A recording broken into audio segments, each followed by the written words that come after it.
Well, the Nebraska football team got back to work here on Monday. Hi, Sean Callahan for HuskerOnline.com. I was back to work after a disappointing overtime loss to Northwestern on Saturday. Now the focus shifts over to getting ready for a road game at Minnesota. And what's interesting about the game this week is the potential weather conditions, as early forecasts show the shot of 1 to 3 inches of snow on Saturday. A little bit of wet ball drills, trying to throw with a soaked ball. We'll take some stuff outside and in the cold, and just trying to get ready for the elements. There's not really, without the snow, it's hard to simulate it, but I think just having a good mindset about it, getting out there in the weather a little bit throughout the week, and making sure we're snapping and throwing with the wet ball at times, I think is important just to get used to it.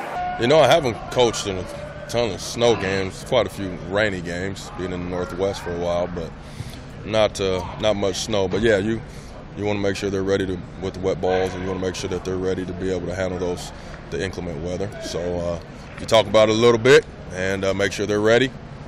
Not much you can do about the weather, so you still got to go play. With that said, things like running the football and physical play up front are going to be really important. It's going to be huge, we got to just keep growing and getting better and better, being physical.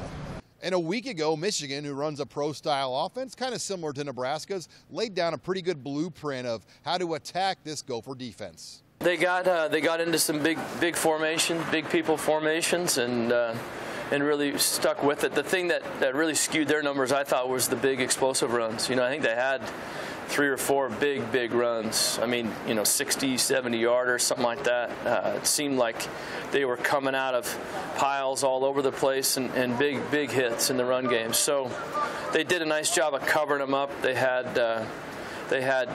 ran some gap schemes that looked pretty good, and they stuck with it. I don't even think they threw for more than 50, 60 yards in the game. It didn't really have to. So I think it's probably a good blueprint to look at and study. We've been looking at that game along with all the others throughout the season, but that one was particularly interesting, running the ball. Obviously, you study everybody, and then you try to put your best, game plan together. Work on it all week long. And that's what we're doing. Well, they did it with a lot of tight ends in there, and they like to call it getting medieval on those guys and just bloody their noses. So they just lined up that way and brought a lot of big people in and didn't throw the ball a whole lot and just tried to really run down their throat. So there'll be some things that we liked out of that, but there are some similarities to our offense. Obviously, not exactly the same, but some things that fit we'll look to adapt to. One positive on this offense is we may see freshman running back Jalen Bradley back in the mix, as he missed last week's game with an ankle injury. We were trying to get him back. Hopefully he'll be okay. He's been, just maybe a little slower to come back lately, and I'm hoping that we can get him rehabbed and ready to go. If we can, we'll get him in the rotation. So we'll have to see how much practice he gets and where he's at tomorrow and for sure Wednesday. I think he'll be all right. That's what we're getting from the medical staff, that he'll be ready to go. So that's what we're planning on, and that's how we'll work him in practice. Does that change much up then with Divine's been obviously been the guy really all the last since Trey went down. How does that change anything up for you to go into this type of game? Well, we'll see if he's really ready. We don't want him to be back and only be a shell of himself, but if he's really ready, he'll get some run because he produced well the last time against Purdue, so he'll get an opportunity to play. As for Divine Ozigbo, he continues to be that workhorse back for the Big Red, but the staff still wants to see him get better here each week.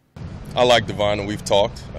He could have done better. There were some things there that he could have done better, but there's no doubt that the guy. He did some good things for us. There were definitely some plays out there where he did a really good job. And like every game, there's some stuff that we like to correct. So he knows what those things are. We talked about it today. We got to see some of those on film. And we definitely want to take every advantage of every opportunity. In other injury news here from Monday, we may see Eric Lee back on the field as he recovers from a head injury he suffered 2 weeks ago. As for linebackers Luke Gifford and Tyron Ferguson, they remain doubtful here going forward. With the Huskers in Lincoln, I'm Sean Callahan of HuskerOnline.com.